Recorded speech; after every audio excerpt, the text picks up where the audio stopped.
All right, get your Bibles. Let's open them to the book of Matthew chapter number 15. Matthew chapter 15. So nasa chapter 15 na tayo ng book of Matthew. Tatalakayin natin ang buong aklat ng Matthew. Pero we'll do it verse by verse, chapter by chapter, line upon line, and all that so that we get a full picture of the book of Matthew. So, si Matthew ang nagsulat nito at ang thesis ni Matthew ay si Jesus ay ang hari. He is the king. Jesus presented himself as king and the Messiah, and the problem is his people received him not. They rejected him. So, hindi siya tinanggap bilang Messiah. Handa sila sa kanyang miracles, handa sila sa kanyang healing, pero ayaw nila sa kanyang teaching at saka sa kanyang preaching.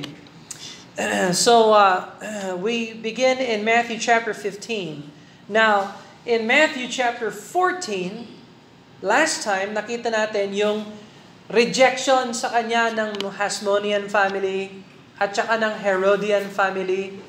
So, chapter 15 naman, makikita natin yung ceremonial rejection ng Panginoon or religious opposition to the Lord Jesus Christ. And our focus will be on the first 21 verses. So Matthew chapter 15 from verse 1 to 21 ang magiging message natin this afternoon. So let's look at chapter 15 verse number 1. Then came to Jesus scribes and Pharisees which were of Jerusalem, saying, Why do thy disciples transgress the traditions of the elders? For they wash not their hands when they eat bread. Wow, what an important thing that, your disciples, man, they're just wrong. They're terrible disciples. They don't wash their hands before they eat.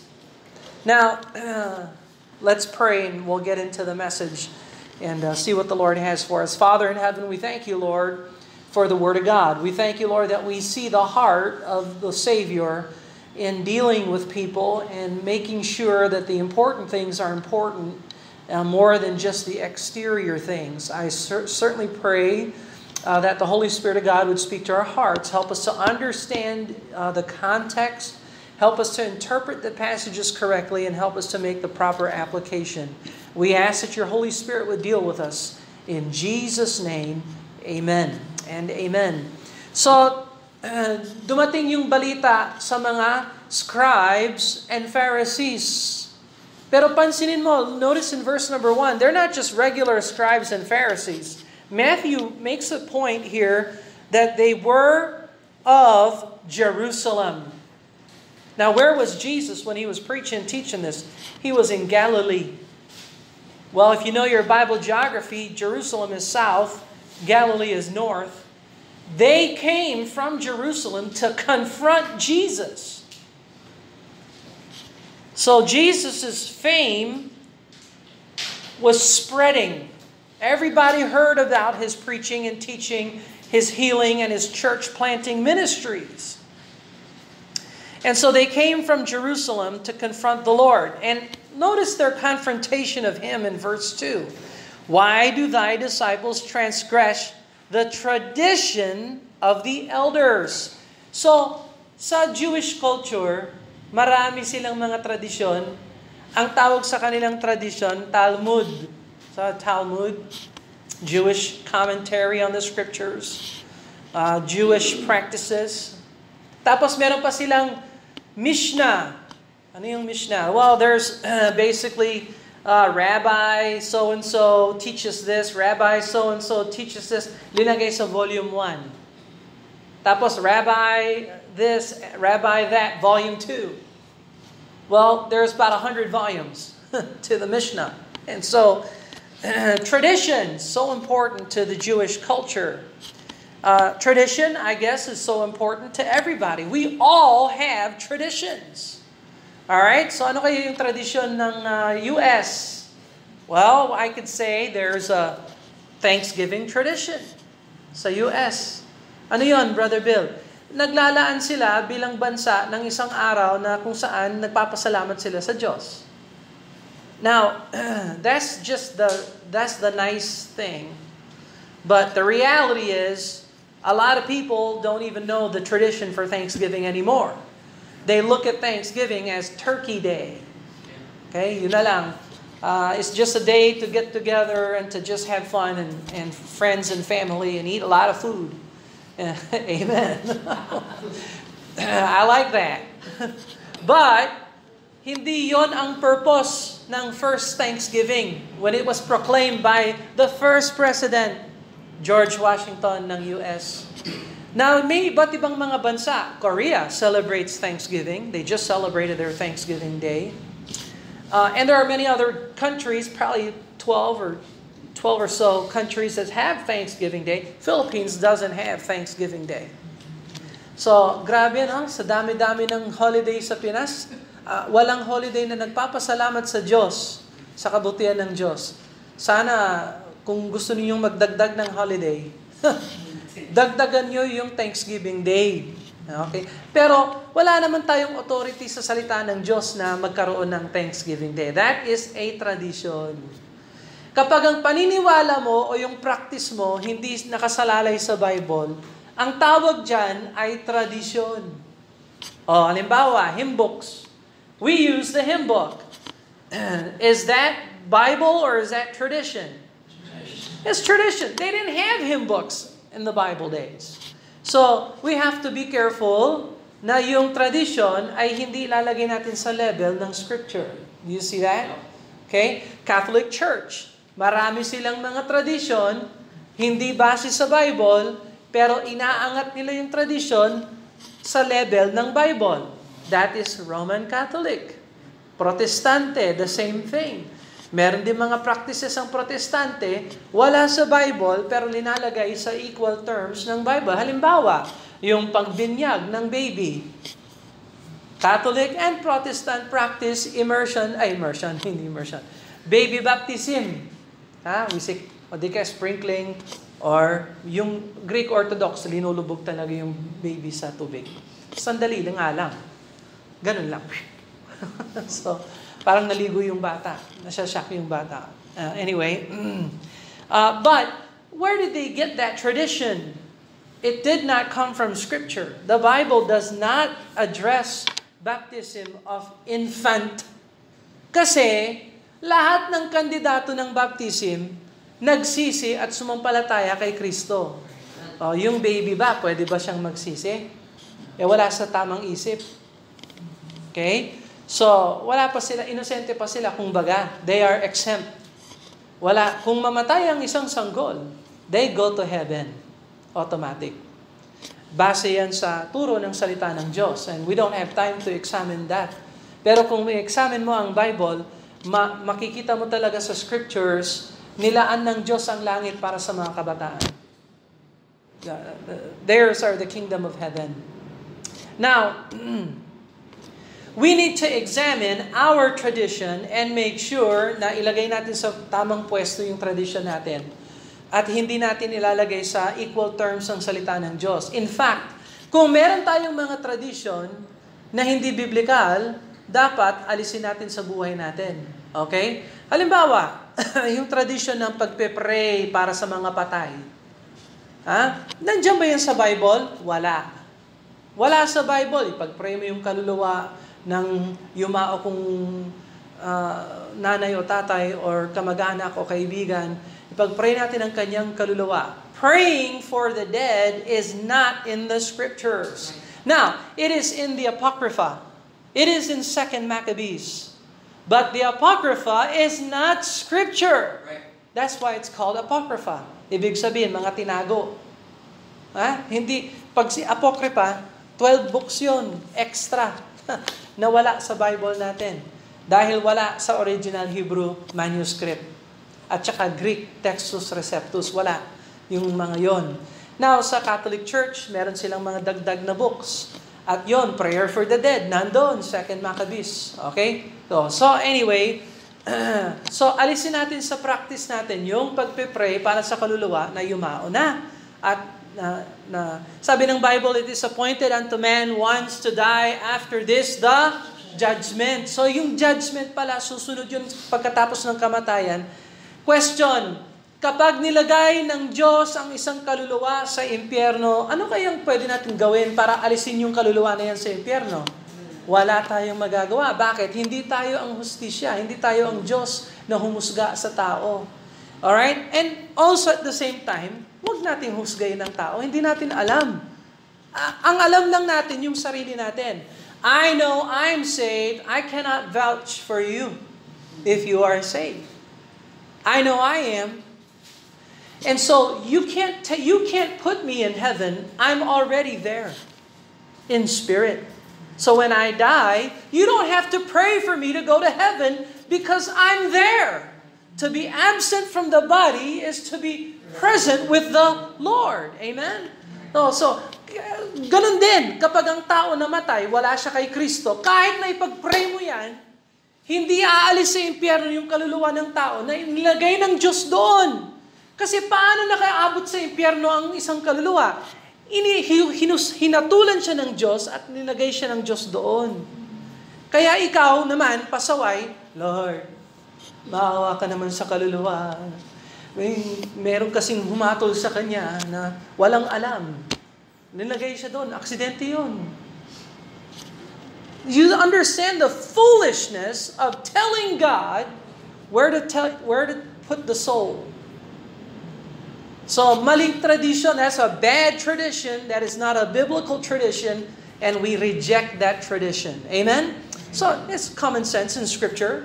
And you see that in Scripture. So, here are the Pharisees. Boy, I wonder what their tradition is. Look over in verse number 2. Why do thy disciples transgress the tradition of the elders? Well, let me ask you a question. Are the tradition of the elders on equal terms with the Scriptures?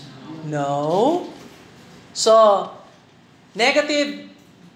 Una sa lahat, nagagalit kayo sa mga disipulo kasi hindi sila naghugas ng kamay, ng mga pinggan, ng mga plagana.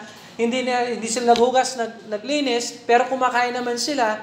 And naiirita kayo kasi yung sa kanila, yung paglilinis, religious yon, ceremonial yon. Nagiging banal sila sa kanilang paliligo at paglilinis. Pero tingnan mo, napakalayo naman ang kanilang puso. Look at verse number 3. But he answered and said unto them, Why do ye also transgress the commandment of God by your tradition? So, yan yung tradition ng elders, there's one thing. Here's the commandment of God, there's another thing. And by your tradition, you are transgressing the commandment of God. So, nababali ninyo yung commandment ng Panginoon sa pamamagitan ng iyong tradisyon. Brother Bill, may tradisyon kami. Tuwing Pasko, tuwing Pasko, nagsasalo-salo kami as a family. Nagre-reunion kami. Paano ko yung Pasko, Linggo? May commandment ba tayo na pumulong pag Linggo? Meron ba o wala? So yung ginagawa natin dito, hindi option, no? Kala ko kasi optional. Kaya kung tingnan ko yung ibang member, baka isip nila, papasyal ako sa church kasi may aircon, may brown bag,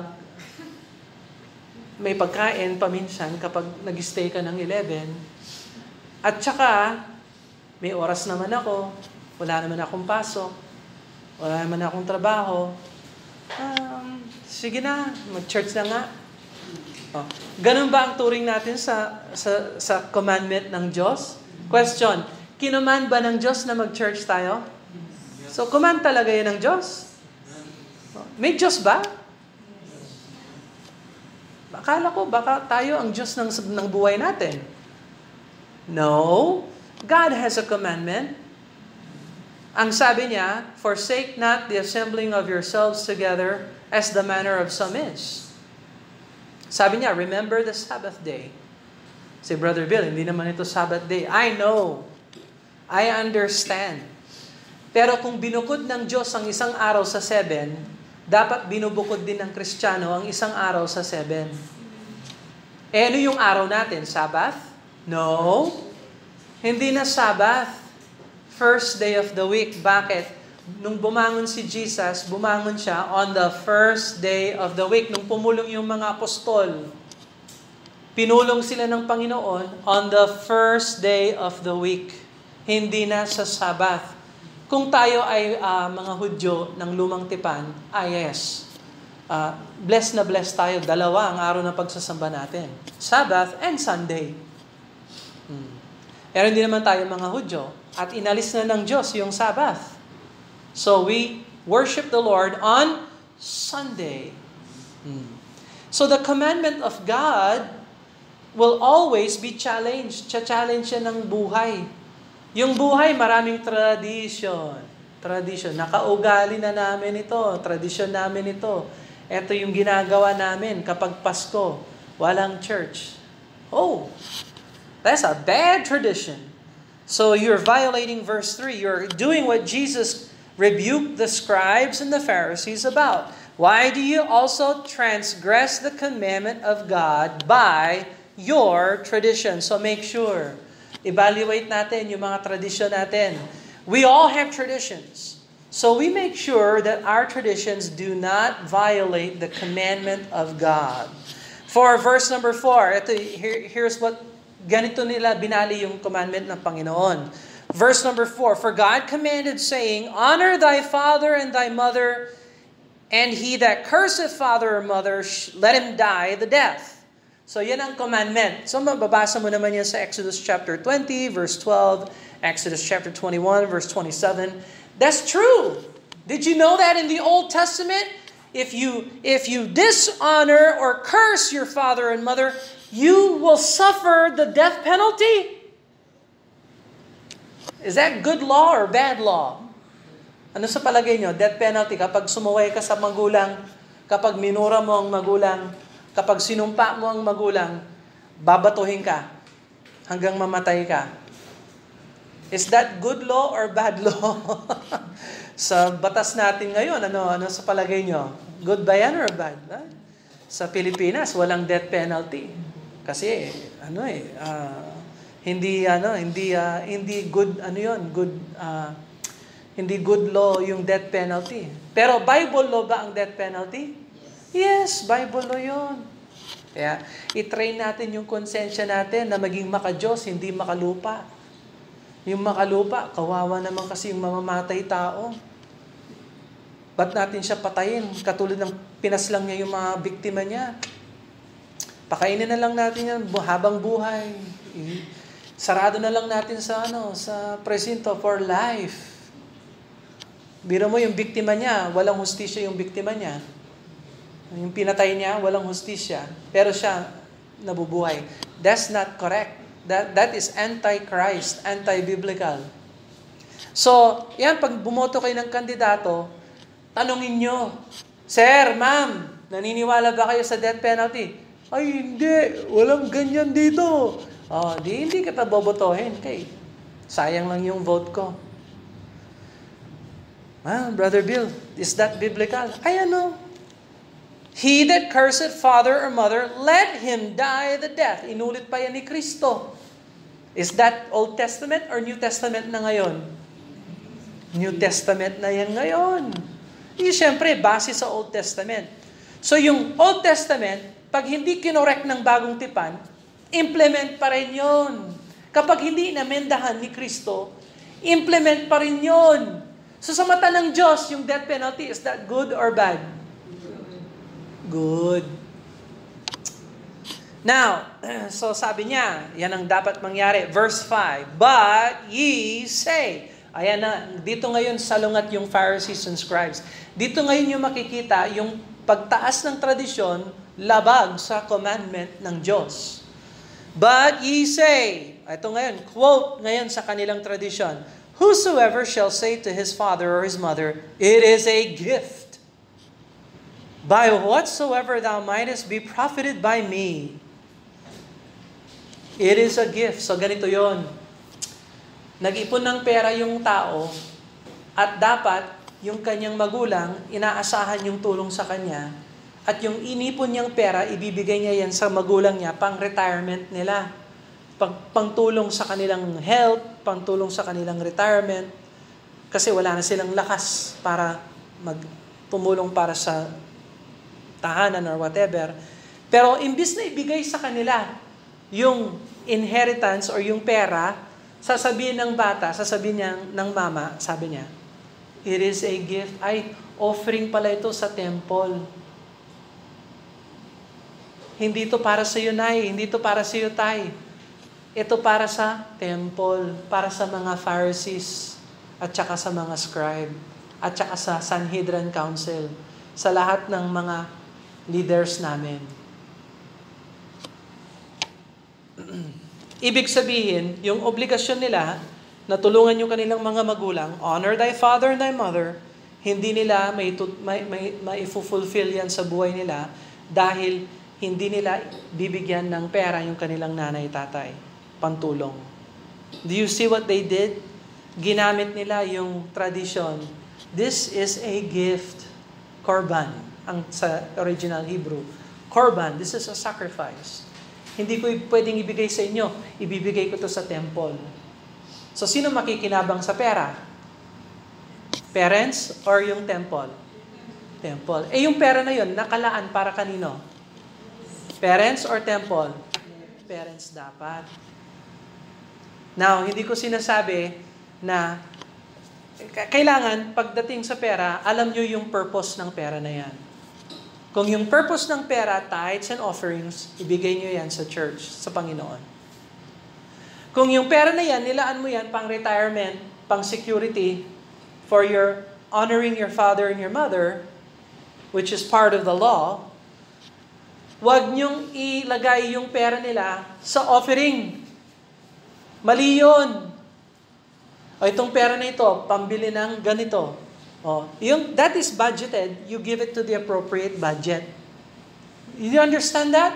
Ang daming nagbibigay sa akin. Brother Bill, gusto kong ibigay ito sa Sunday school class. Okay? I mark that. Markado na ito. Envelope, may pera, pang Sunday school. Guess what? Hindi yan gagamitin pang bili ng panglinis.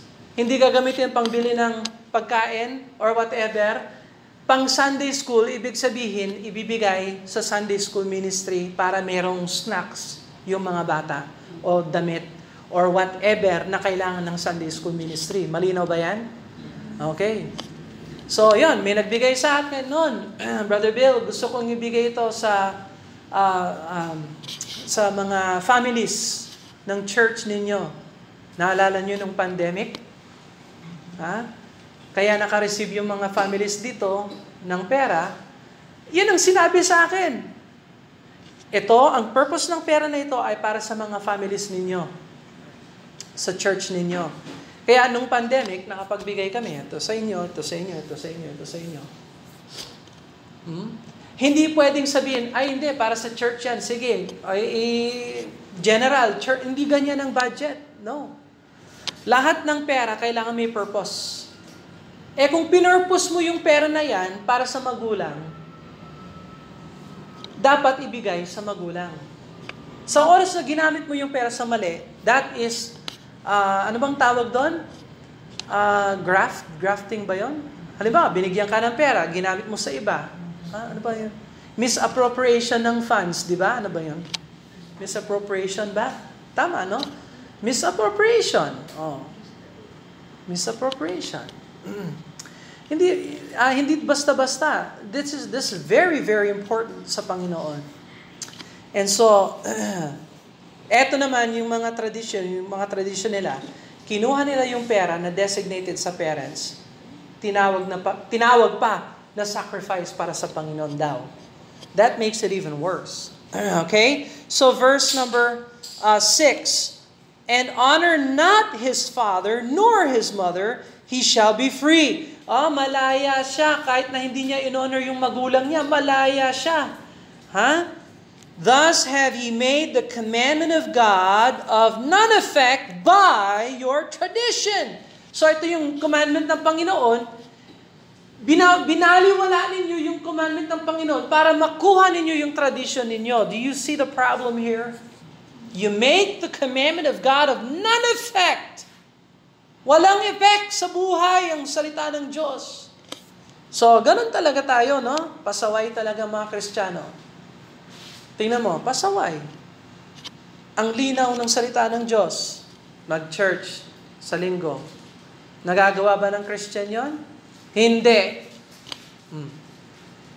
You have made the commandment of God of non-effect. Walang effect ang salita ng Diyos sa iyong buhay. Do you like that? Do you want that? That's not godly. That's not godly. So, verse 7,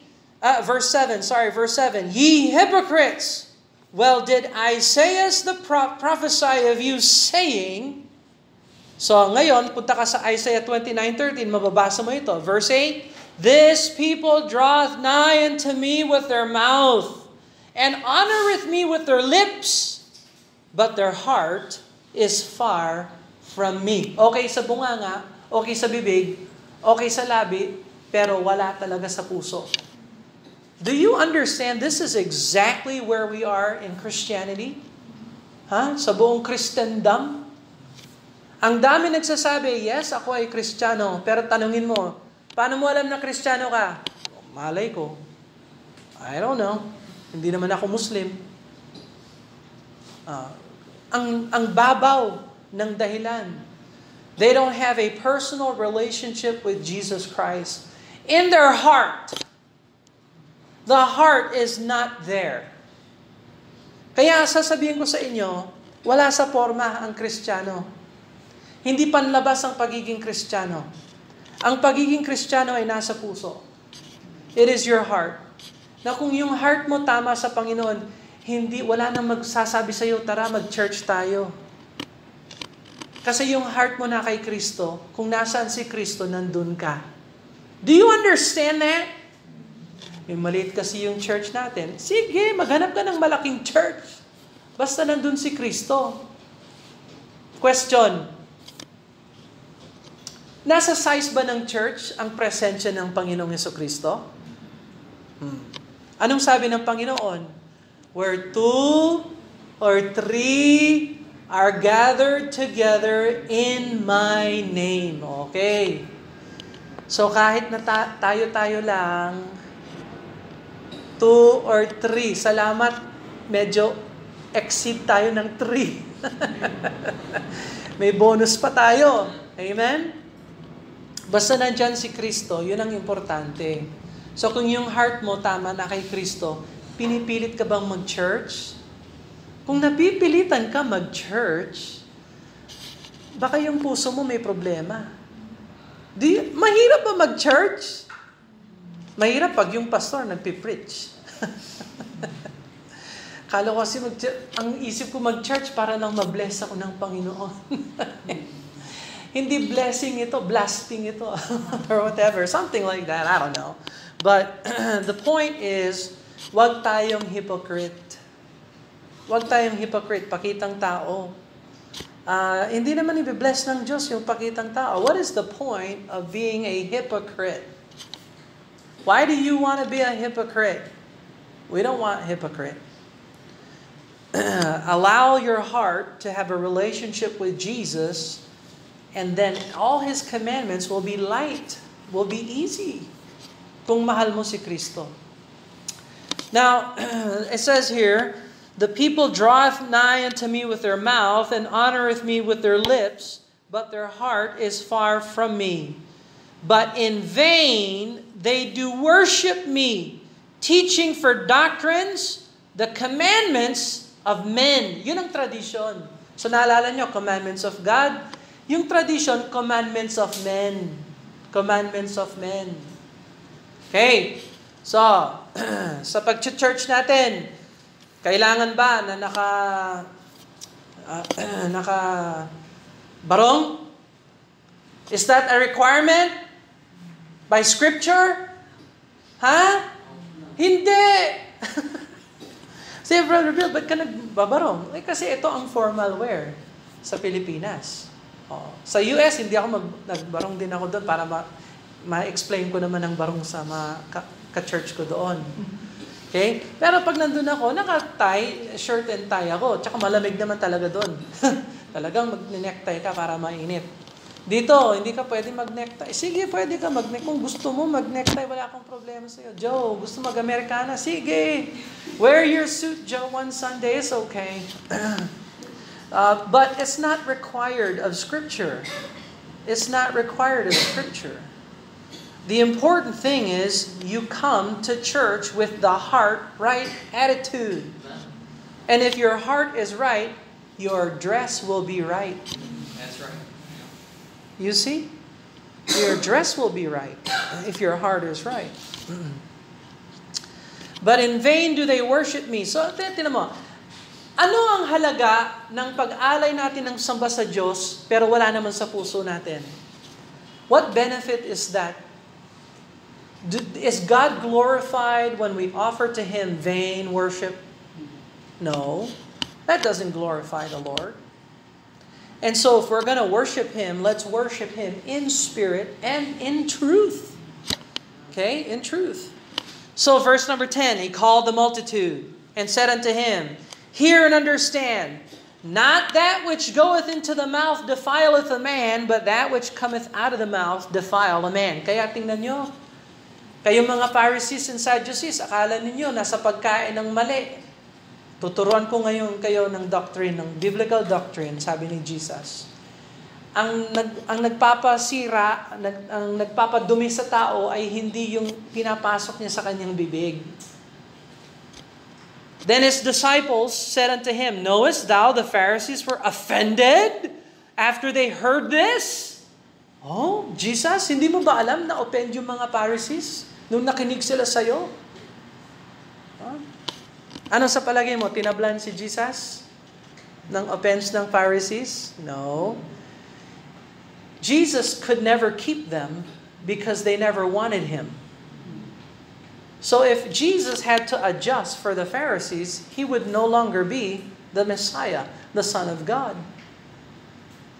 Tingnan mo, sino ang Diyos sa kanila? Pharisees ba o si Jesus? Si Jesus ang Diyos. Kaya, walang effect yun. Lord, alam mo ba na offend sila sa'yo? Oh, go. Yeah, He's not impressed with that. Verse 13, But He answered and said, Every plant which my heavenly Father hath not planted shall be rooted up. That's the Pharisees. Hindi naman sila tininim ng Diyos sa assembly, sa church. Dumalaw lang sila para lang konfrontahan ako. Hindi sila planted ng Panginoon. Hindi inaalagaan niya ng Diyos Ama. Verse 14, Let them alone. Pabayaan mo na lang sila, iwanan mo na lang sila. They be blind leaders of the blind, and if the blind lead the blind, both shall fall into the ditch. They're gonna be in a ditch. Mauuwi yan sa wala. Then answered Peter, ito na si Peter. So Matthew ngayon, ina-expose niyo palagi si Peter, magmula these couple chapters here. So Peter, ito makikita natin si Peter, may positive, may negative. Let's look at Peter. Then answered Peter and said unto him, Declare unto us this parable. Lord, paki-explain nga ng parable. And so now, ba't hindi naunawaan ni Peter yun ang negative ni Peter? Yung positive naman, at least nagtanong siya para may benefit tayong lahat. Verse 16. Are ye also yet without understanding? Ikaw rin, Peter, wala ka bang pangunawa? Verse 17. Do not ye yet understand that whatsoever entereth into at the mouth goeth into the belly and is cast out into the drought? But those things which proceed out of the mouth come forth from the heart, and they defile the man. So, hindi yung pagkain na sinusubo mo sa bibig mo ang nagpaparumi sa tao, kundi yung lumalabas sa puso ng tao na umaabot sa bibig ng tao at sa bunganga ng tao. Can I tell you something? Whatever is in your heart always comes out in your mouth. Kung ano yung nasa puso mo, yan ang lalabas sa bibig mo. Now, examine yourself. What do you love to talk about? Whatever's in your heart comes out of your mouth. So, kung sabi ng iba, Brother Bill, nakaugalian ko lang na ano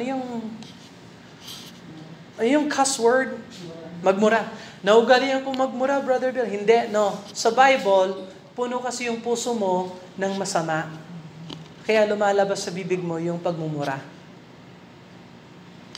It comes from the heart. Ang problema ng bibig, hindi bibig. Heart. Is that clear? Kaya yung Pharisees, maling-mali kayo. Tingnan mo, hindi kayo naghugas ng kamay, kakain kayo, marurumihan yung tao. No, sabi ni Jesus Christ, ang rumi ng tao hindi galing sa labas, kundi galing sa loob. At lumalabas. For out of your heart, proceed, eto ngayon, ililista ni Jesus Christ kung anong nasa heart ng tao. Now, examine yourself, ha? Itong bang mga bagay na ito ay nasa puso mo? Out of the heart proceed evil thoughts. Do you have evil thoughts?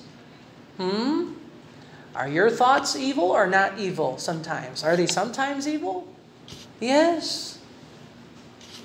Murders. You say, well, I didn't ever want to murder somebody. Yeah, but you wish somebody died. Or you wish somebody would be killed. Murders. Adulteries. Oh, what's adulteries? I want to have a relationship with somebody who's married. Fornication. I want to have a relationship with somebody who's not married. Outside of marriage. Thefts. Pagnanakaw. False witness. Pagsinungaling. Blasphemies. Yeah, yung pagsabi ng OMG. Yeah, that's a blasphemous thing. Hey, Brother Bill, advertisement, oh. OM, yan. No, that's blasphemy. Amen. Verse 20, these are the things which defile a man. But to eat with unwashen hands defileth not a man. Anong mas mabigat sa palagay ninyo? Yung hindi paghugas ng kamay o yung fornication? Are they on the same level? Hindi, no? Pero sa mata ng Pharisee, yes. Well, that's just as evil as fornication. See how twisted and warped people become. So ilagay lang natin sa tama. Verse 21 is the last verse. Then Jesus went thence and departed into the coast of Tyre and Sidon. So ano ngayon yung response ni Jesus sa mga Pharisees pagkatapos na i-correct niya sila? He departed. Again, he departed. Notice when John the Baptist was beheaded, Jesus departed. When the Pharisees rejected him, Jesus departed. So Jesus doesn't hang out. He doesn't offer truth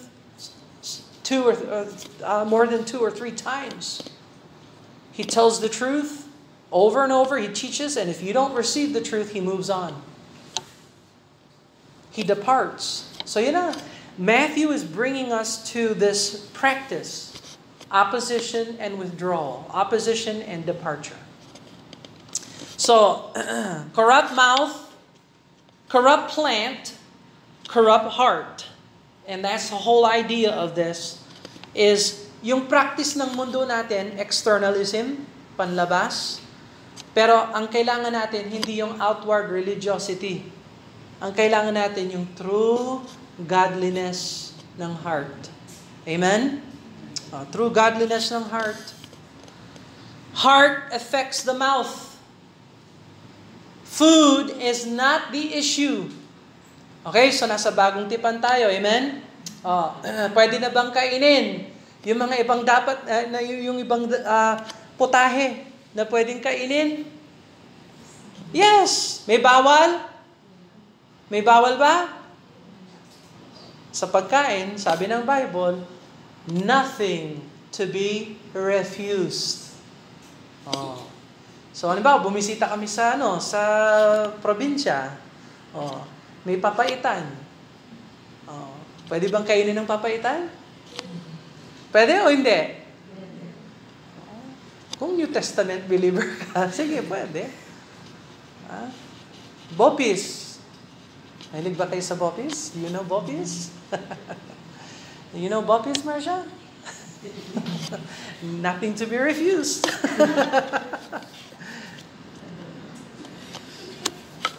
Anyway, I'm just saying, ang pagkain ngayon, hindi ka lalapit sa Diyos dahil sa pagkain. At hindi pwedeng tanggihan ng pagkain kung ito ay pagsasaluhan ng may pasasalamat at pananalangin. Yan ang turo ng scriptures. Paano narurumihan ng tao? Sa kanyang heart. Sa kanyang heart. Let me give you a couple Bible verses. Go to Proverbs chapter 4, verse 23. Proverbs chapter 4, verse 23. Notice what the Bible says here. Proverbs chapter 4, verse 23. Keep thy heart with all diligence, for out of it are the issues of life. Ingatan ninyo ang inyong puso dahil anong diligence sa Tagalog?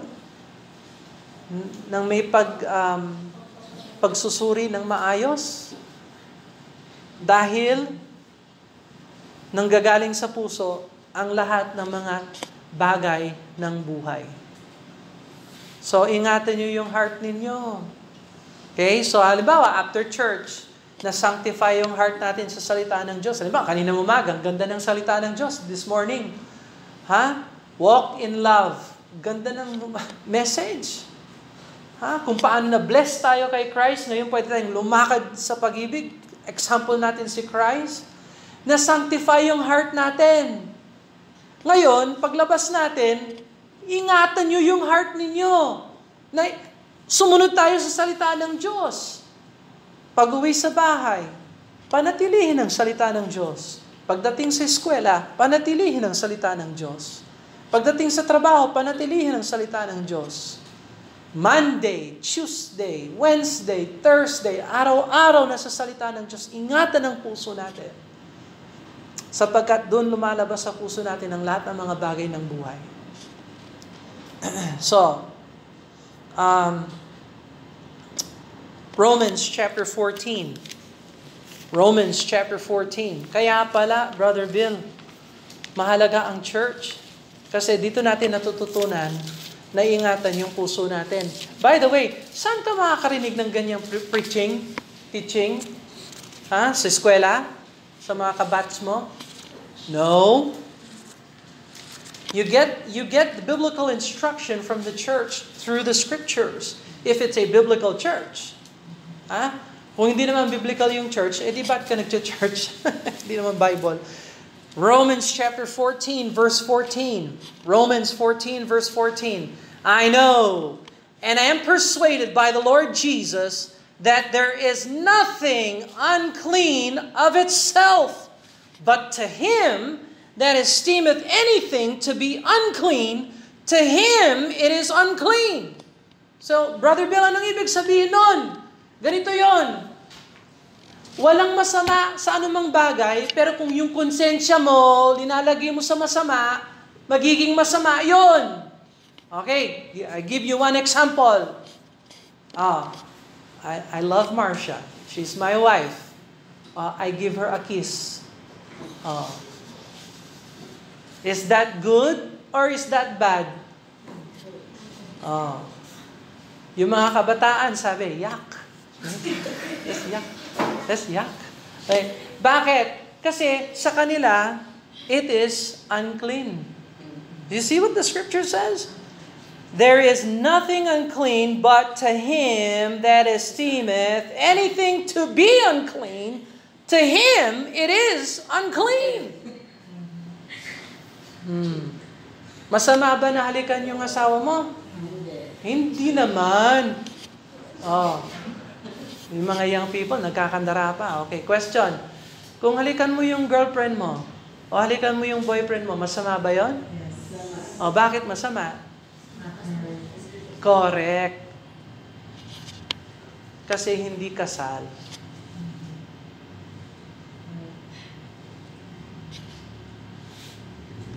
Brother Bill, gusto kong bumili ng lupa.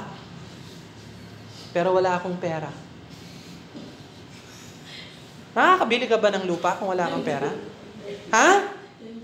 Anong klaseng lupa ang gusto mo? Yung lupa, ako nagtitinda ako ng lupa, saan mo gusto yung lupa? Saan mo gusto mong ilagay yung lupa? O hindi ka pa kakabili ng lupa kung wala kang pera, hindi ka makakapag-asawa kung wala kang ipon, wala kang pera. Do you understand that? Kaya pag nagpapahalik siya sa'yo, hindi pa kayo kasal, para kang bumibili ng lupa na walang pera. It is wrong. Masama ba na naisin ng bata na magkaroon siya ng family? Masama ba yun o hindi? Hindi yun masama. Natural yun. Gusto ng tao na magkaroon ng family. That's natural. Pero kung yung konsensya ng tao marumi, marumi lahat. Do you understand the scriptures? You guard your heart. You guard your heart. Ingatan mo yung heart mo.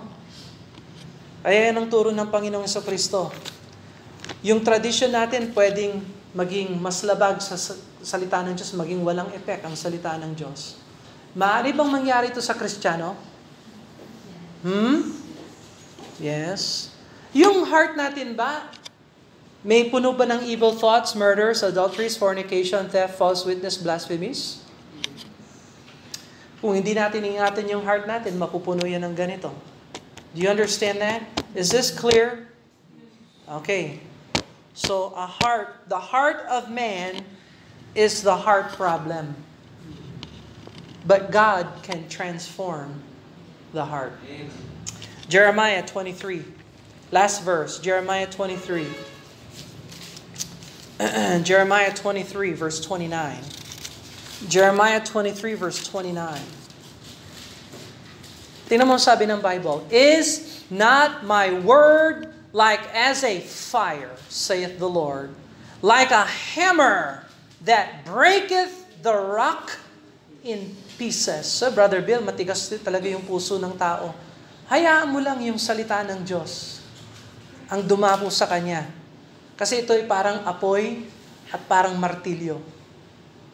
It can break the hardest heart. The Word of God has power to bust through the hardest hearts. Amen? I believe in that. Let's pray. Father in heaven, we thank you, Lord, sa salita ng Diyos na nagbibigay ng liwanag sa amin, Lord, na makita namin ang katotohanan na mas higit pa ang commandment ng Panginoon kaysa sa tradisyon at commandment ng tao.